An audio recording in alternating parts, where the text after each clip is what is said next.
More than 80% of those bottles are not recycled, which means the majority end up in landfills or in the oceans, harming the ecosystem and poisoning animals. This has led to the Great Pacific Garbage Patch, where there's plastic overflow. Scientists have estimated at this rate there will be more plastic bottles in the ocean than fish come 2050. This is why you should vote out. Bottled water is an absolutely critical lifesaver in many natural disasters. Check the list of emergency supplies pulled out by the Federal Emergency Management Agency. Look at the pictures of Hurricane Katrina, the Hurricane Katrina aftermath, and other calamities. In almost all such events, public water systems are made unusable almost immediately, sometimes for a long time after that, like Flint, Michigan. Saving events, there's other reusable and other materials that you can use, like boxed water is also becoming an option, so that's off the table. And bottled water does not have an unlimited shelf life, as you said, because they contain many deadly chemicals like BPA that can cause damage after long periods of time. Bottled water is a nearly ideal consumer product. It is healthy, it's non-addictive, hyperallergenic, caffeine-free, calorie-free, and contains no artificial colors, flavors, trans fats, etc. A major anti-bottled water complaint is that it's not about the water, it's about the plastic containers, as you've been saying. Most of it comes in. And to be sure, there are drawbacks to plastic, yet the alternatives, no. Not the $10 or more stainless steel mini jugs that are fashionable in some quarters. Their appeal is strictly limited. Plastic has caused more casualties too, more those than the fashionable stainless steel water bottles that we were talking about. Well, these plastic water bottles has ruined economic systems, and like all the animals that have been affected by this, mostly in the ocean. There's thousands and thousands of plastic in the... You keep talking about plastic as a whole and not just the water bottles. I'd like you to check your sources again and actually look for specifically plastic bottles, not plastic as a whole. Thank you.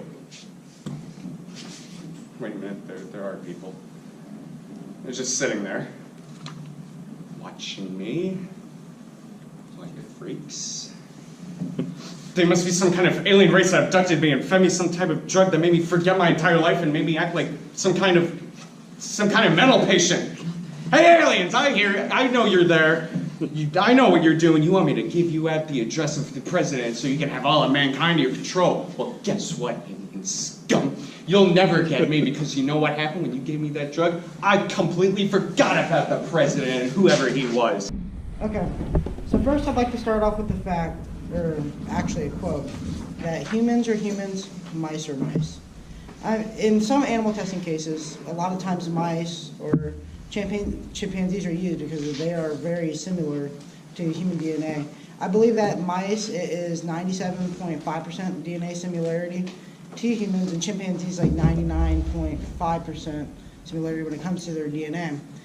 And if you really think about it, let's say if they come out with a treatment or something like that, and they need it to be tested, and say if there's maybe like a flaw in it, something like that, it's morally and more ethical to maybe test it on a mice or a mouse instead of a human, because in reality, I understand that people believe that everything is equal, but in reality, I'm sure you'd rather kill a mouse than a human.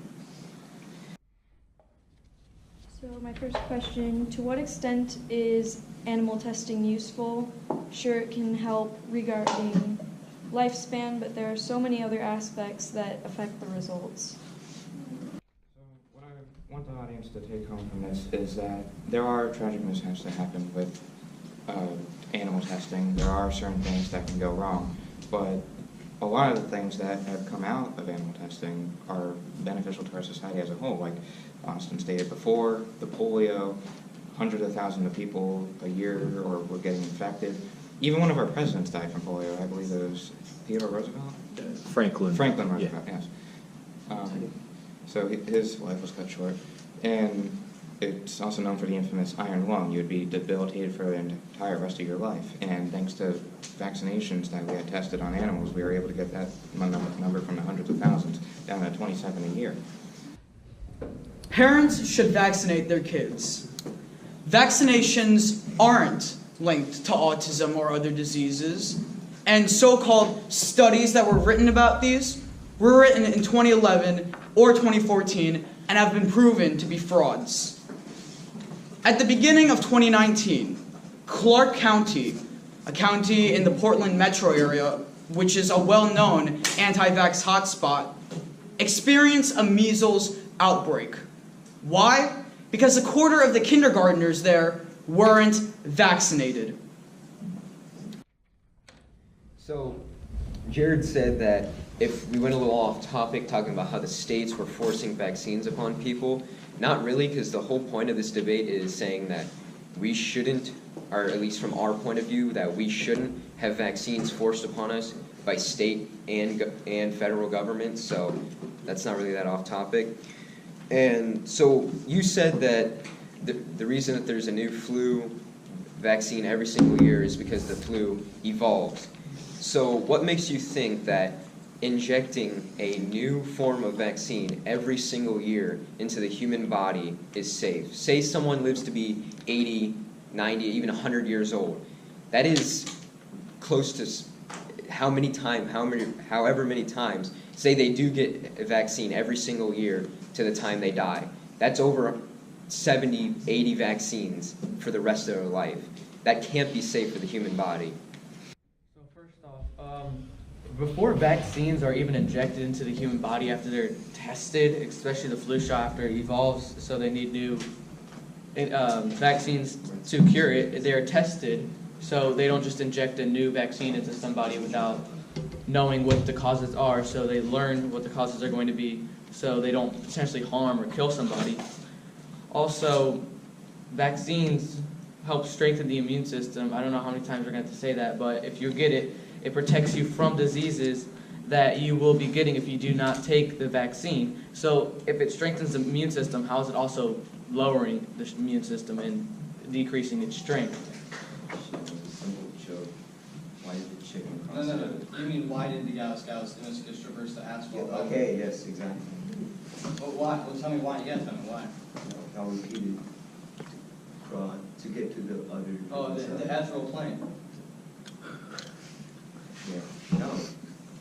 Oh, the position from where they set forth? No. Well, come on, bro. If you're gonna tell me a joke, at least tell it to me properly and not like, oh. But my least favorite zone at school is courtyard, because everyone's there. Nobody says anything mean, or laughs, or does anything really. They all just look, and look away, and look back. I kind of want to tell them, hey, I know I look weird, but it's okay. I mean, if Chewbacca started coming to school, I'd probably stare at him too. But there are some people who don't stare. My sister Via is one of them. She's always around when I need her. She's the best big sister in the whole world. Her people turned a blind eye to everything they were doing. Their minds twisted to believe that what they were doing was right. The rest of the people were ignorant. They didn't want to know what was going on. They chose to ignore it. They said that if they didn't know what was going on, then it really wasn't happening. That's what they believed, at least. In a way, this was one of the worst things someone could do. These people chose to do nothing. They chose to sit by, and this is what allowed the Holocaust to happen. The Holocaust is not just a reminder of something we should never let happen again. It is a reminder that we have to do something if we want change. The downsides of today's society. I chose this topic because there can be many negative aspects of modern people today. There are also positive aspects, but most of the time the bad things will outweigh the good. And majority of the time, people will focus on the bad things rather than the good things. And that's what I need. Alright, so my opponent said that you get nothing, that there's you don't get any substance from cheating. Well, I have this beautiful app, again, Photo Math, and I scanned someone's math homework and I got an answer. I'm show it for the camera, show it for the people in the back. As you can see, there is work done on this phone. All right, I'm good. You're good. So basically, by you showing us how to do that problem, you showed that cheating is getting worse and that there are more ways for us to cheat. And by you pulling up that problem and showing us how in 5 seconds you got an answer to a worksheet problem, that cheating has gotten worse and that people are doing it more. Thank you. My opponent seemed to get off track from our original resolution, which was academic cheating is getting worse in society. And he only seemed to bring up that everyone cheats, and that was the basis of his entire argument. Gypsy Rose Blanchard was born July 27, 1991, completely healthy and practically happy, excited, a normal baby basically. But later on, 4 years from now, this girl murdered her mother. That it costs to clean it up just the time. No one wants to spend their Saturdays cleaning up your mess while you're off doing it again and again. If doing the graffiti takes 20 minutes, then the cleanup time will take 40 minutes.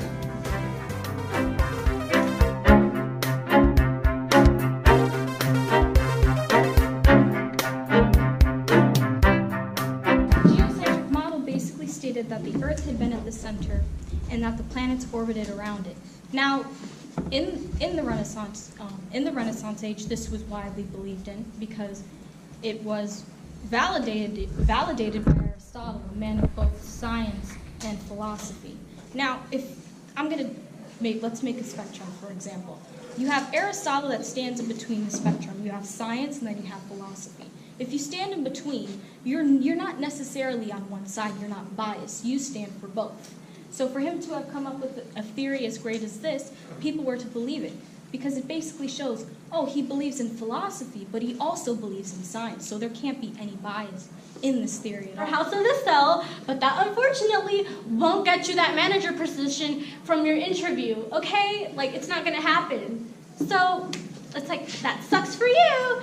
It doesn't teach us taxes and how to write an actual resume or how not to overspend or what to do in case of the apocalypse. But, you know, it's whatever. Still kind of salty, but, you know, what can you do?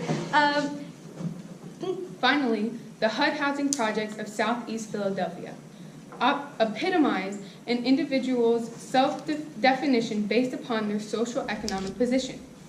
People are defined by their neighborhood, some by choice and some by situation.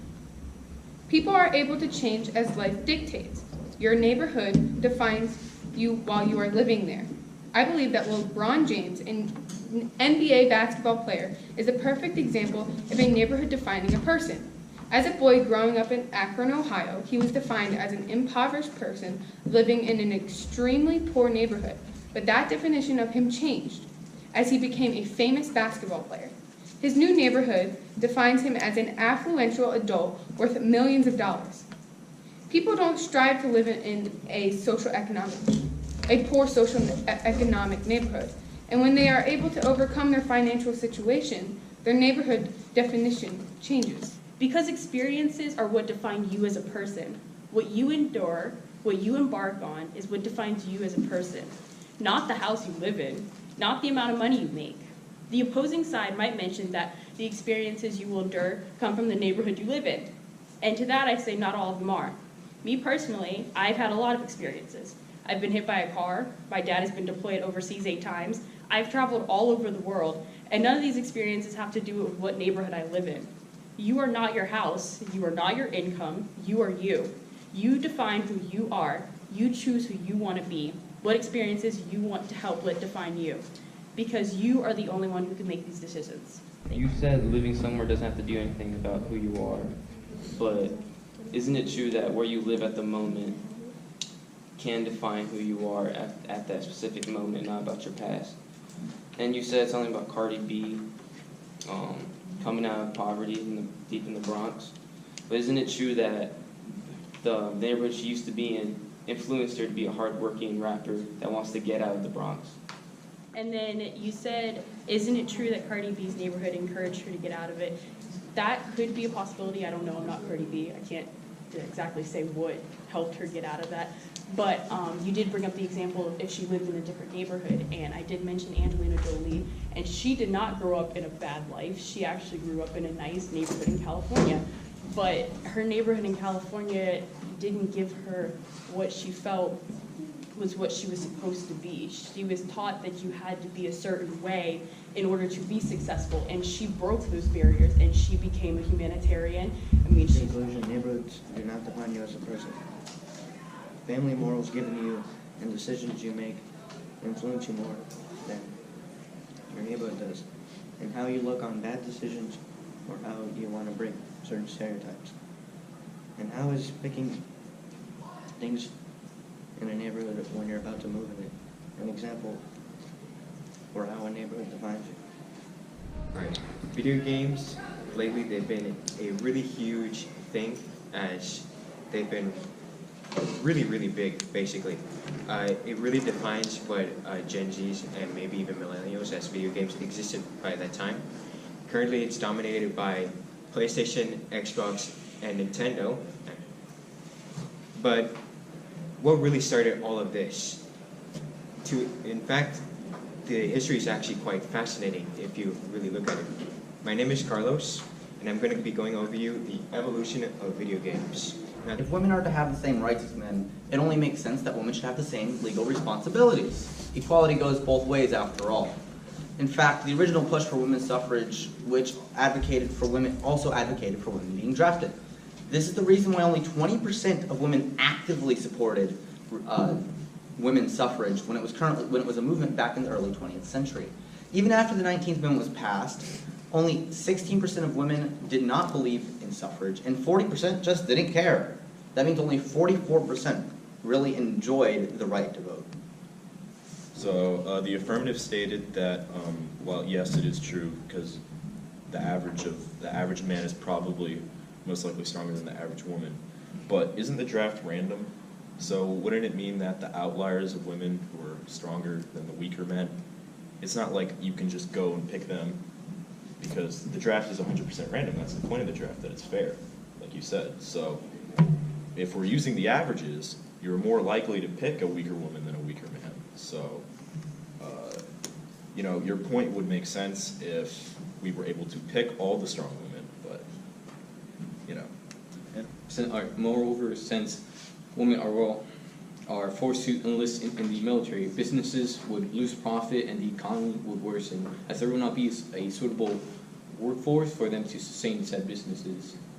The opposing side might argue that men can easily work as well. However, this is extraneous, as men are better off in the military. It's because generally men are often hold physical advantages over a woman, meaning that they would outperform women in terms of being in the field. You said about how the women will be randomly selected, I believe, and how they can be inferior sometimes with performing these acts. So with the randomness, we won't get all the strong women. But even with men and women, they'll do background, they'll do tests to make sure you're able to perform these acts and you're ready for war. And you can be capable mentally and physically for this. So there's no reason to bring up that argument. So the affirmative asked, because I specifically said women would try to dodge a draft, they asked why can't men try to dodge a draft too? I never said men wouldn't try to dodge a draft, but this debate is specifically about women, so we're not talking about men during the draft. And the example I gave was literally a man who dodged a draft. So there's that. Then push for more inequality. However, what will end up occurring is that it will harm women. Women play an important role in our society, and we do not force them to partake in warfare, as they could be something else, helping other people. Thank you. Technology, it's something that we've grown up with. Although it is an amazing, marvelous thing brought to us by generations upon generations of people working hard to make this world a better place and a more convenient place to live in, it still has its downsides, and I'm here to talk to you about it today. My name is David Munoz, and my co-assistant here is Matt H., and we're here to talk to you about why technology makes us more isolated. People, including myself, can still have a normal conversation with people, even like I'm not tempted to use my phone all the time. I can still have a normal conversation. This debate is actually a lot more complicated than it seems. So, if somebody spends all their time on computers, they're isolated from other people. That's common sense. But this debate isn't about just computers. It isn't about phones and it isn't about social media. It is about technology. All right, so Liam, you sort of addressed a question that I guess you sort of twisted a little bit compared to what I said, which was you said it was a little bit difficult to not pull out a phone while during a conversation. It may have been a little bit of my fault in maybe how I was pronouncing it, but the main point I was trying to make in that direction there was that it's difficult not to pull out your phone when you feel sort of nervous or awkward, you know? There's sort of situations in which you sort of running yourself into a wall, and then it's sort of awkward for both parties, and that's what I was trying to explain, in which it was a little bit difficult to pull out your phone. So to answer Matt's question, your relationships don't go away as long as you use technology in moderation. If you use anything excessively, it's bad. If you're sitting in your room with all the lights off, just sitting on your computer all day, never going outside, and that is, of course, bad. But as long as you're using it in moderation, it's totally fine.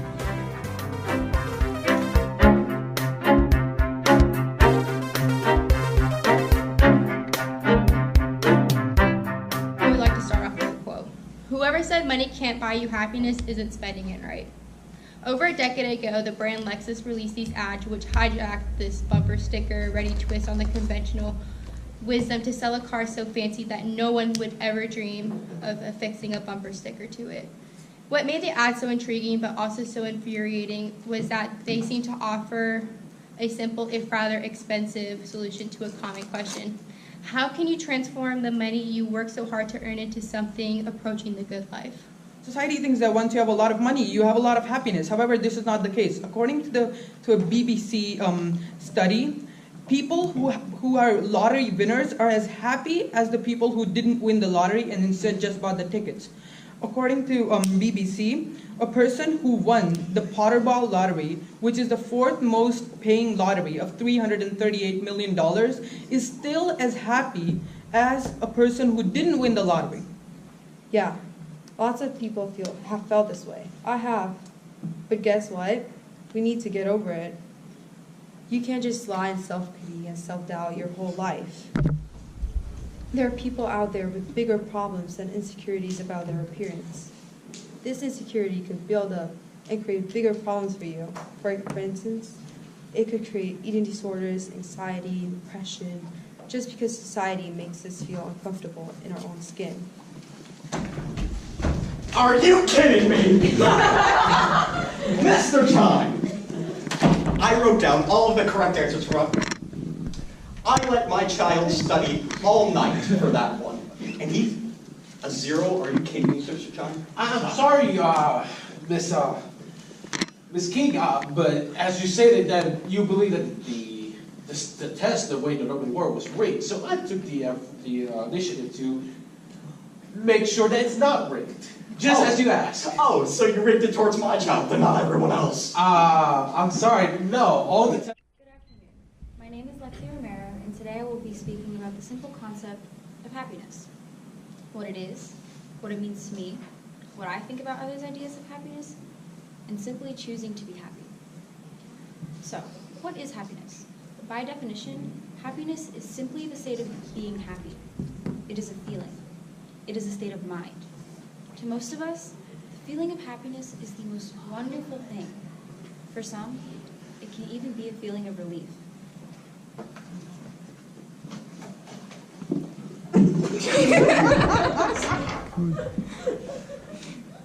Tell me when it looks right. Okay. Just bend your leg a little and lower your head. Eyes to me, that's it.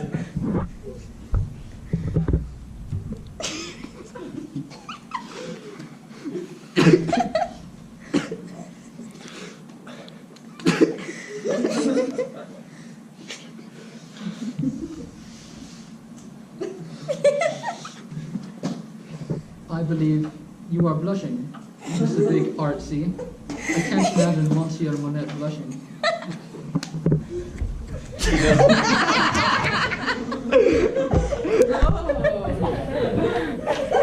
A masterpiece, right? Take a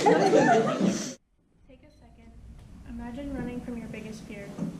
As a child, that could include many things. Children have many fears. Now imagine being tackled and thrown to the ground by your biggest fear. I personally only imagine suffocating on my own adrenaline. My name is Shaylee, and I'm going to be talking to you about the change of fear. Method is self-determination. Self-determination can take skills and knowledge from failures and set goals for yourself.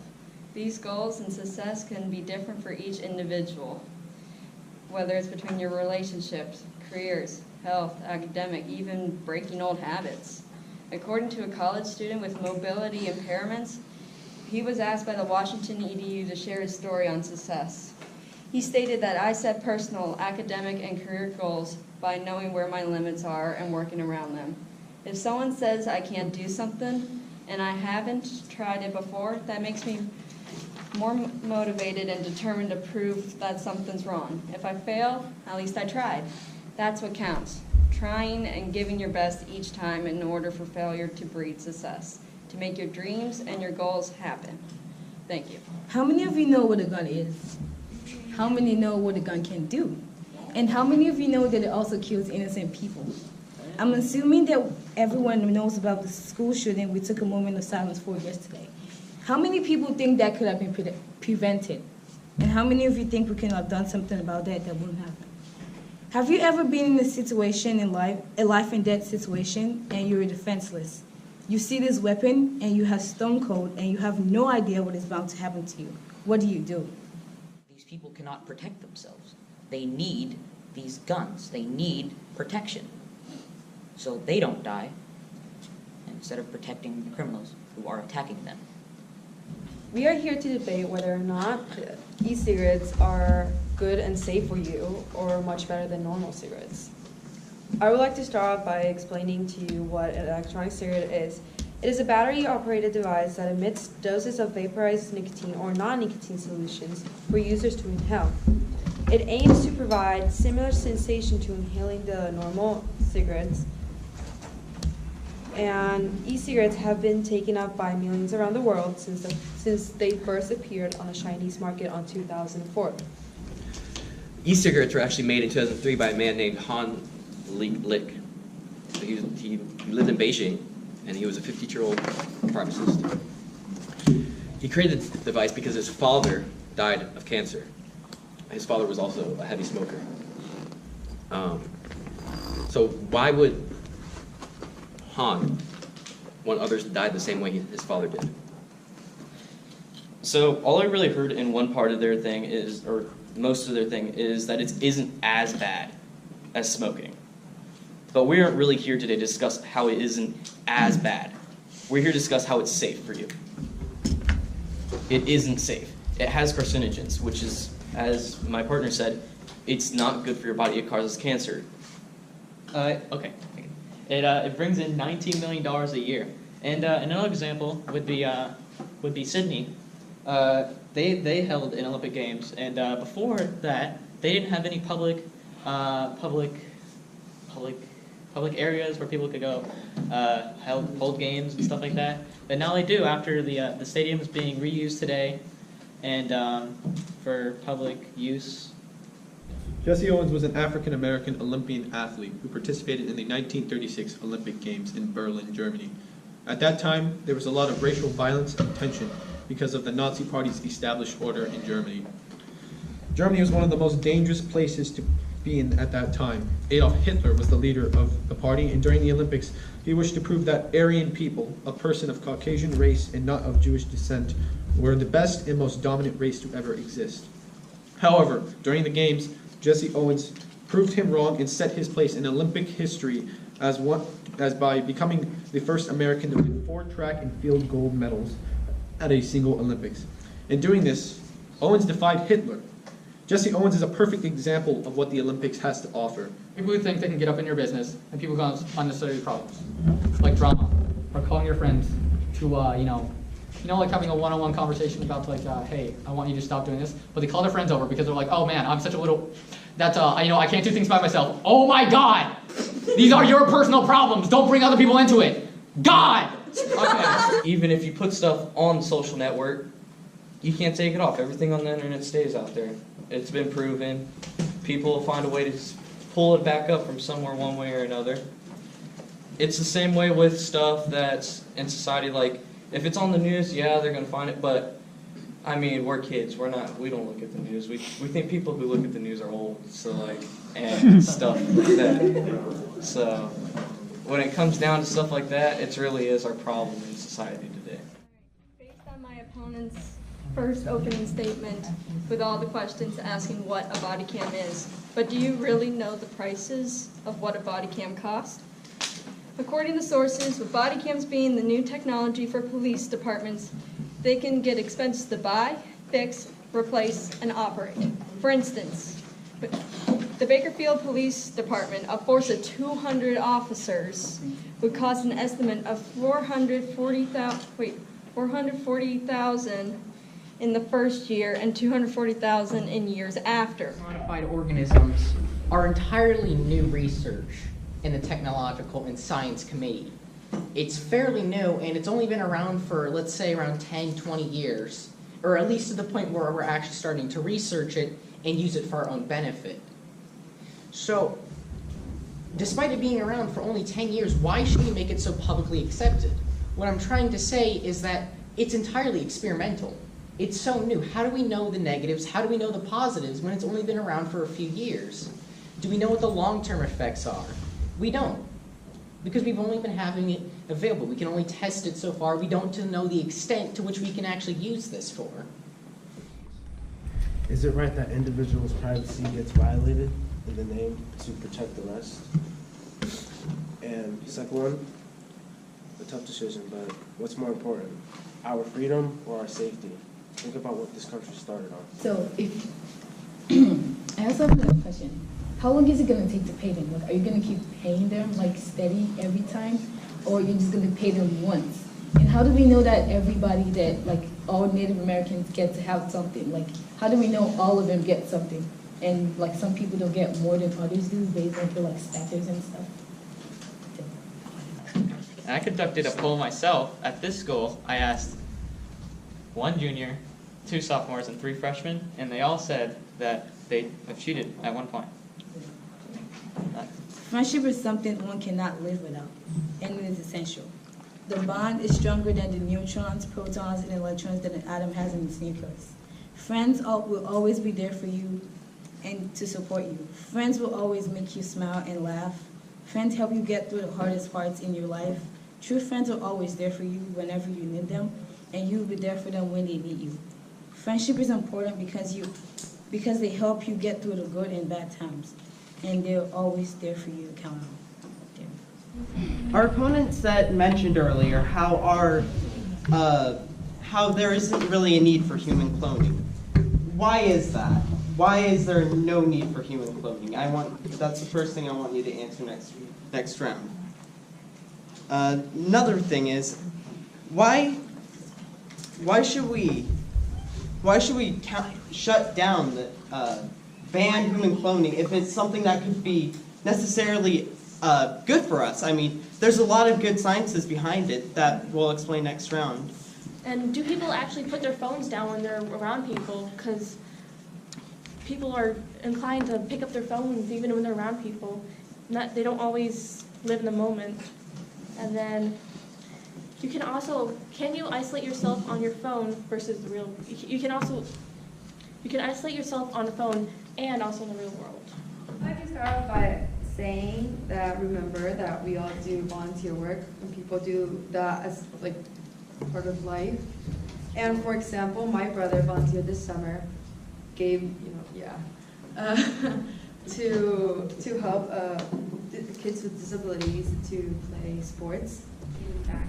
Well, the funds that we could use could be from maybe fundraisers for the people that are in support of this to try and help them raise money for that, as well as finding the cost of the land, the cost that it took for them to live there and paying them back in that. To me, a taco is more than just meat in a shell.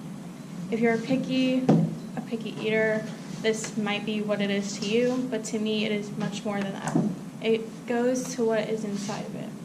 Inside of tacos that I enjoy, I like to have guacamole and tomatoes and more than one type of cheese. I can't just have a taco with one type of cheese. It has to have at least 3